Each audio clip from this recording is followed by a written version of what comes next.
విజృంభణ జరిగి విధ్వంసాన్ని సృష్టించింది మీ అందరికీ తెలుసు. ఆ సమయంలో నేను ఎన్టీవీలో 90ml నాగులు అనేటువంటి షో చేస్తూ ఉన్నా, జబర్దస్త్ చేస్తూ ఉన్నా, చాలా బిజీగా ఉన్నాను. ఆ సమయంలో కరోనా స్టార్ట్ అయింది. స్టార్ట్ అయిన తరుణంలో గ్రామాలలో కాకుండా హైదరాబాద్లో ఇంకెక్కువగా ప్రబలుతూ ఉంది. ఎన్టీవీ షోను కూడా మా షోను ఆపేశారు. ఎందుకంటే ఆ ఆఫీస్లో ముగ్గురికి వచ్చింది కరోనా. దానివల్ల ఆపడం జరిగింది. వేరే ఇంకా సినిమాలు, సీరియళ్ళు, టీవీ షోలు అన్నీ బంద్ చేశారు, ఆపారు. ఆ సమయంలో నాకు 2 పిల్లలు, చిన్న పిల్లలు, నా భార్య, మేము హైదరాబాద్లో ఉన్నాం కాబట్టి పాల ప్యాకెట్ తెచ్చుకోవాలన్నా, కూరగాయలు తెచ్చుకోవాలన్నా దేనికైనా మనం బయటికి వెళ్ళాల్సిందే. దేనితో వస్తుందో తెలుస్తలేదు మనకు.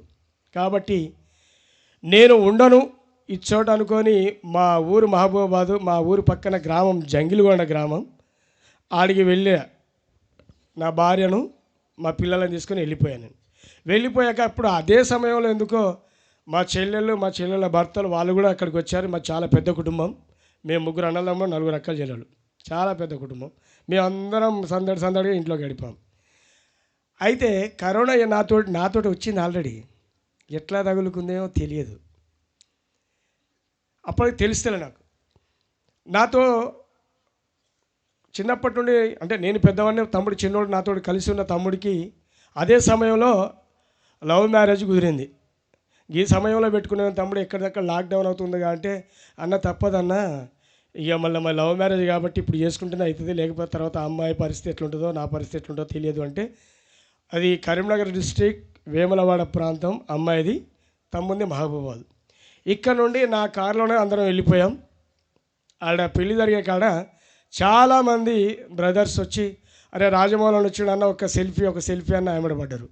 అయితే నేనన్నాను, తమ్ముడు, అన్నలు, కరోనా మీతోటి ఉన్నది తెలియదు, నాతోటి ఉన్నది తెలియదు, ఇట్లాంటి సమయంలో ఫోటోలు, సెల్ఫీలు తీసుకోవడం మంచిది కాదు అని చెప్పా. ఆయన వినిపించుకోలే. అన్న నువ్వే హైదరాబాద్ నుండి వచ్చావు, ఉంటే నీతోటైనా రావాలి కానీ మాతోటి రాదు, మీ ఊళ్ళలో ఉన్నాయి కాబట్టి మాకు లేదు అన్నారు. సర్లే అని అందరికి ఫోటోలు ఇచ్చా. కొంతమందికి సెల్ఫీలు తీయకపోతే నేను తీసుకొని స్టైల్గా తీసి ఇచ్చా. ఇచ్చినాక తెల్లవారి పెళ్ళి రాత్రి వేళ, తెల్లవారి తిరుగు ప్రయాణం చేస్తూ ఉన్నాం. నాకు చిన్నగా దగ్గు స్టార్ట్ అయింది. నేనేమనుకున్నాను, హైదరాబాద్ నుండి మహబూబాబాద్కి వచ్చా, మహబూబాబాద్ నుండి జంగిలిగొండ మా గ్రామానికి వెళ్ళా, ఆ నుండి కరీంనగర్ డిస్ట్రిక్ట్ వేములవాడకి వెళ్ళి ఇన్ని వాతావరణంలో నీళ్లు తాగాను కాబట్టి ఆ నీళ్ళ వల్ల ఈ దగ్గు సర్ది స్టార్ట్ అయింది కావచ్చు అనుకొని నేను నెగ్లిజెన్స్, అంటే పట్టింపు చేసుకోలే పెద్దగా, దాన్ని మనకేమైద్ది అన్నట్టుగానే ఉన్నా. దగ్గు స్టార్ట్ అయింది. తిరుగు ప్రయాణం వచ్చాను, మళ్ళీ ఇంటికి వెళ్ళా. అప్పటికి 3 days అవుతా ఉంది కంటిన్యూ దగ్గు రాబట్టి. మామూలుగా మా ఆవిడ కషాయాలు, వామ్ ఇలాంటివి తీసుకుంటున్నా, తగ్గట్లే. ఇప్పటికి 3 రోజులు అవుతూ ఉంది. కానీ మరి నాకు ఎందుకంటే దాని మీద భయం లేకుండా పోయిందంటే, సర్ది పట్టినట్టు మనకేమనిపిస్తుంది, కరోనా వస్తే ముక్కు వాసన స్మెల్ రాదు, నాలుక రుచి కొనదు, హెడేక్ ఉంటుంది, జ్వరం వస్తుంది, ఈ లక్షణాలు ఉంటాయి. కానీ ఏ లక్షణాలు లేవు, ఓన్లీ దగ్గు వస్తూ ఉంది, స్మెల్ వస్తూ ఉంది, రుచిగానే ఉంది నాలుక, నాకు జ్వరం లేదు, విపరీతమైన దగ్గు ఉన్నది. అంటే 5 నిమిషాలకు 10 నిమిషాలకు ఒకసారి ఇట్లా దగ్గు వస్తూ ఉంది. 3-4 days తర్వాత ఇంకా లాభం లేదనుకుని డాక్టర్ కాడికి వెళ్ళా. ఎంబీబీఎస్ డాక్టర్ కాడికి పోతే ఆయన చూసి, రాజమౌళి గారు కొద్దిగా జలుబు అయితే ఉంది మీకు, బ్లడ్ ప్లేట్స్ కౌంట్ తగ్గున్నాయి, జ్వరం వచ్చినట్టుగా ఉంది లోన, కాబట్టి నేను కొన్ని మెడిసిన్ ఇస్తా, ఒక 5 రోజులకు వాడు, ఒక 3 days వాడు, తగ్గకపోతే అప్పుడు కరోనా టెస్ట్ అవి చేద్దాం అన్నాడు. సర్లే అని తీసుకెళ్ళా. అప్పటికే 3-4 days అవుతూ ఉంది, ఇవి 3 days వాడా, దగ్గర వారానికి వస్తూ ఉంది. ఇక క్షణం దగ్గు వస్తూ ఉంది, మామూలుగా ఉంటలేదు నాకు. మా ఇంట్లో ఆల్రెడీ నా పిల్లలకు వచ్చింది, నా భార్యకు స్ప్రెడ్ అయింది, మా అమ్మకు వచ్చింది, మా చెల్లెల భర్తలకు వచ్చి, అందరికి వచ్చింది, తెలుస్తలే ఎవరికి, ఘోరంగా స్ప్రెడ్ అయి ఉన్నది. నాకు క్షణం దగ్గు వస్తూ ఉంది. అస్సలు కడుపు నొప్పిగా ఉండి, అస్సలు దగ్గు అంత అసలు విపరీతంగా హెడెక్ ఇక స్టార్ట్ అయింది నాకు ఘోరంగా. హాస్పిటల్కి వెళ్ళా. ఆయన ఏమంటాడు, బ్లడ్ ప్లేట్స్ కౌంట్ పెరిగినాయి కానీ ఈ దగ్గు ఎందుకు వస్తే నాకు అర్థం కావట్లే అంటాడు. నీకు అర్థం కాకపోవడం ఏంది డాక్టరు, అర్థం నీకు కావాల్సింది, నాకు స్కానింగ్ రాయండి డాక్టర్ గారు, నీకు అర్థం కాకపోతే కాకపోయింది కానీ చెప్పా.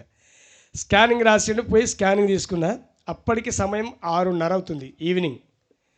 అప్పుడు ఎక్కడెక్కడ లాక్డౌన్ ప్రక్రియ నడుస్తూ ఉంది. ఒక్క అంబులెన్స్ కాలుగలేదు, ఎవ్వరి కిరాయిలకు వస్తలేరు. నా కార్లోనే పోయినా కానీ చూపించుకున్నా, నేనే డ్రైవింగ్ చేసుకుంటా. కానీ పరిస్థితి, ఆయన స్కానింగ్ రిపోర్ట్ పట్టుకుని వచ్చి, రాజమౌళన్న నువ్వంటే నాకు చాలా ఇష్టం యాక్టింగ్ పరంగా, నువ్వు కనుక ఇవాళ రేపట్లో కరెక్ట్ అయిన ట్రీట్మెంట్ చేసుకోకపోతే నువ్వు చచ్చిపోతావు అన్నాడు.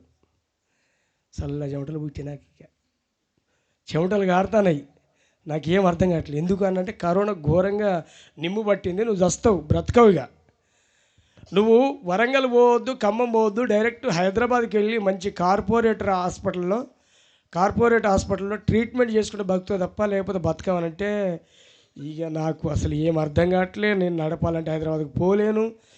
ఎలా కావాలని బాధపడుతూ భయపడతా ఉంటే, మా అన్న కొడుకు దేవుని నమ్ముకున్న బిడ్డే, వాడు పెద్దోడు, బాబాయ్ నేను నడుపుతా, నువ్వు పక్కన కూర్చో, నేను తీసుకెళ్తా అంటే, రే వద్దు, నేను దగ్గుతా ఉన్నా, శ్వాస ద్వారా ఎట్లయినా మీకు కూడా వ్యాపిస్తుంది బిడ్డ, కారులో మొత్తం గాలి అందులో రావడం జరుగుతుందంటే, ఏం కదా బాబాయ్, దేవుని నామంలో నువ్వు బ్రతకాలి అంతే మాకు. కానీ వాడు మాస్క్ పెట్టుకు బ్లౌజులు దొట్టుకొని నేను కూర్చున్న సీట్లో కూర్చొని డ్రైవింగ్ చేస్తూ ఉంటాడు. మా బావ రత్నరాజు పాస్టర్ ఆయన.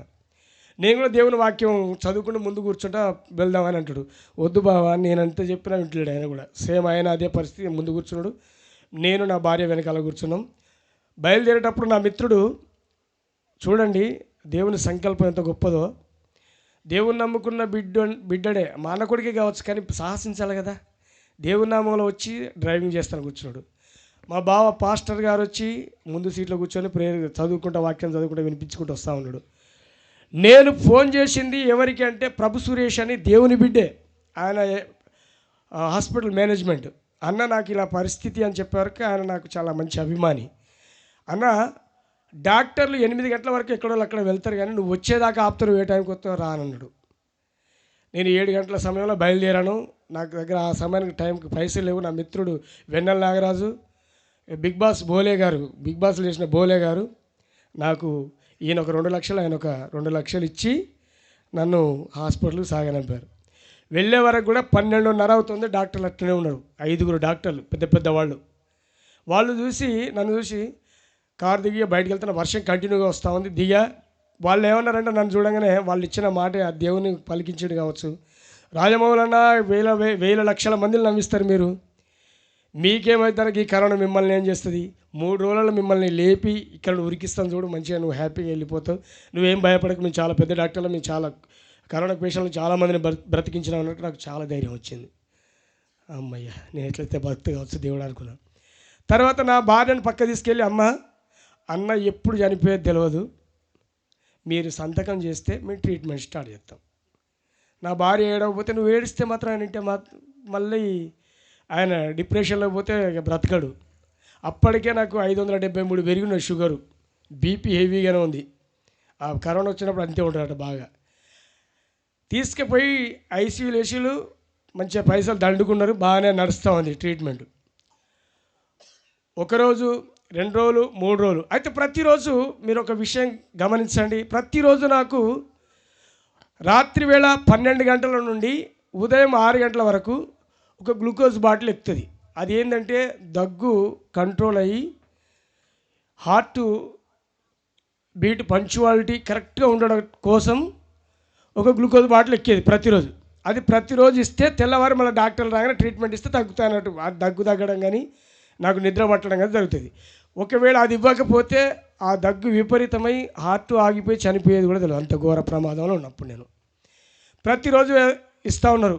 1 రోజు ఇచ్చారు, 2 రోజు ఇచ్చారు, 3 రోజు ఇచ్చారు, 3 రోజు బహుశా 4వ రోజు పాపం రాత్రి అంతా పనులు చేసే కంపౌండర్లు ఎన్ని రోజులు నిద్ర ఆగుతారు.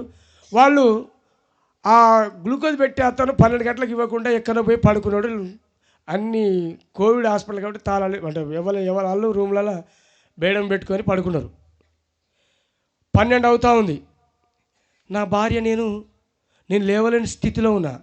నా భార్య చూస్తూ ఉంది, ఎక్కడ ఉన్నాడు ఈయన, ఎక్కడ ఉన్నాడని చూసినా కూడా కనపడతలేడు. డాక్టర్లు ఎవరు లేరు, అన్ని షట్టర్లు మూసున్నాయి. పెద్ద హాస్పిటల్ పద్మజ కూకట్పల్లి హాస్పిటల్, కూకట్పల్లి ఉంటుంది హాస్పిటల్, పద్మజ హాస్పిటల్ లేరు. భయం అవుతూ ఉంది, విపరీతమైన దగ్గు వస్తూ ఉంది. మీరు నమ్ముతారో నమ్మరో, నేనైతే నా భార్య నేను కూర్చొని ఏడుస్తున్నాం. ఇక ఏమవుద్దో ఈ రాత్రి వేళ నాకు భయం అవుతా ఉంది.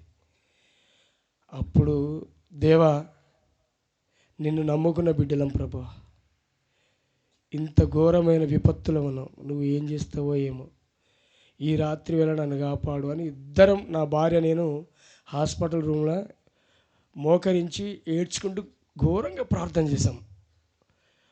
ఒక పావు గంట 20 నిమిషాల దాకా చేశాం. చేసినాక నాకు చిన్నగా నిద్ర స్టార్ట్ అయింది. 12:30 1 గంట సమయంలో నేను నిద్రలోకి వెళ్ళిపోయా, పడుకున్నా. మీరు నమ్ముతున్నారో దేవుని బిడ్డలు, నేను పడుకున్న కొద్ది సమయంలో ఆకాశం నుండి వెలుగులు హాస్పిటల్కి మొత్తం ఇట్లా కాంతులతోటి వెలిగి వస్తూ ఉంది. నాకు ఇప్పటికీ గూస్ బంప్స్ వస్తూ ఉన్నాయి. నా జీవితంలో జరిగిన గొప్ప సంఘటన అది. హాస్పిటల్కి మొత్తం వెలుగులు వస్తూ ఉన్నా, నాకు కళ్ళు తెరవాలంటే నాకు భయం అవుతా, నాకు అర్థం కావట్లే ఏంది అని భయపడతా ఉన్నా. దేవా, నాకు ఏదో అవుతుంది అనుకుంటున్నా నేను, కానీ కళ్ళు తెరిచి చూద్దామంటే వెలుక్కు కనబడతలే, కళ్ళు తెరవస్తలేదు. కర్ణాపురంలో పాలయ్య గారు ఉంటాడు, దేవుని బిడ్డ, చాలా గొప్ప ప్రవక్త. ఆయన కూడా ఆయన రూపంలో తెల్ల బట్టలు వేసుకొని దేవుడు నా పక్కన కూర్చోడు వచ్చి యోహాన్, రాజమౌళి, ఏం భయపడకు నేనున్నా అని చెప్పి ఇదాక అయ్యగారు చెప్పినట్టు సాక్ష్యం, గాయాలైన బిడ్డను బతికించినట్టు నా గుండె దగ్గర, నా శ్వాస దగ్గర రాత్రంతా ప్రేయర్ చేసుకుంటా. గ్లూకోజ్ బాటిల్ ఎప్పుడు సమయం ఎక్కుతుందో 1 గంట నుండి 12 గంటల నుండి 6 గంటల వరకు, 5:30 వరకు కూడా పక్కనే కూర్చోండి అయ్య పక్కన, నా పక్కన కూర్చొని ప్రేయర్ చేసి చివరికి అంటాడు, యోహాన్, నీలాంటి బిడ్డలు నాకు ఇంకెంతో మంది ఉన్నారు, నేను వెళ్ళనా ఇక్కడనే ఉండనా చెప్పని నవ్వుతాడు. అయ్యా, రాత్రంతా నాతోడు ధైర్యంగా ఉండి నన్ను రక్షించినవయ్యా, ఇక వెళ్ళిరాయ్యా అని నేను అన్నానో లేదు, మరుక్షణమే యథాస్థితికి వచ్చింది. మొత్తం హాస్పిటల్ మామూలుగా అయిపోయింది. ఒక్కసారి ఉలిక్కిపడి లేస్తే నా పక్కన ఎవ్వరు లేరు. కానీ మనం ఇట్లా కరెంటు అంటే ఈ లైట్ వెలుగు చూస్తే ఎలాగైతే మస్కలు ఉంటాయో కళ్ళు అలా ఉన్నాయి. ఎందుకంటే ఆ వెలుగును కళ్ళల్లో ఇట్లా కూడా చూశాను కాబట్టి నిద్రలో అలా మస్కలు ఉండి నా గుండె మీద చేయి పెట్టినట్టుగా, నా శ్వాస దగ్గర చేయి పెట్టినట్టుగా నాకు ఇట్లా బరువుగా అనిపించింది. దేవుడు నన్ను ముట్టాడు. ఆ తెల్లవారి డాక్టర్లు వచ్చి రిపోర్ట్ చూసి ఏమంటారు, ఏమయ్యా రాజమౌళి, నిన్నున్నంత సీరియస్ ఏంది లేదు ఇప్పుడు అంటే, అయ్యగారు చెప్పాడు, నీకేం కాదు కరోనా, నువ్వు బ్రతికిపోయినావు పో అని చెప్పి వెళ్ళిపోయాడు అన్నట్టు. అట్లా దేవుడు నన్ను మళ్ళీ తన హస్తాలతోటి ముట్టి నన్ను బ్రతికించి మళ్ళీ లేపాడు. కాబట్టి నేను మళ్ళీ మీ అందరిలో ఇట్లా కలిసి నా సాక్ష్యాన్ని పంచుకోవడం కోసం దేవుడు నాకు ఈ యొక్క గొప్ప మళ్ళీ పునర్జీవాన్ని ఇచ్చాడు. కాబట్టి దేవునికి ఎనలేని కృతజ్ఞతలు, దేవునికి వందనాలు. విచిత్రం ఏంటంటే, నా పక్కన కూర్చొని నడిపిన నేను కూర్చున్న సీట్లో కూర్చున్న మా అన్న కొడుకు రాలే కరోనా, అయ్యగారికి రాలే. నా పక్కన నా భార్యకు వచ్చింది. ఎందుకంటే వాళ్ళు దేవుని గట్టిగా సంకల్పంతో వచ్చారు. కాబట్టి దేవుడు అన్ని ఆశ్చర్య కార్యాలు చేశాడు. మా అమ్మకు షుగర్, బీపీ అవన్నీ ఉన్నాయి, కానీ మా అమ్మని తీసుకుపోయి ఊరంతా వెలిస్తే అమ్మకు 75-80 ఏళ్ళు ఉంటాయి. చర్చిలు వేస్తే ఏం కాలే అమ్మకు, నాకు 17-18 లక్షలని.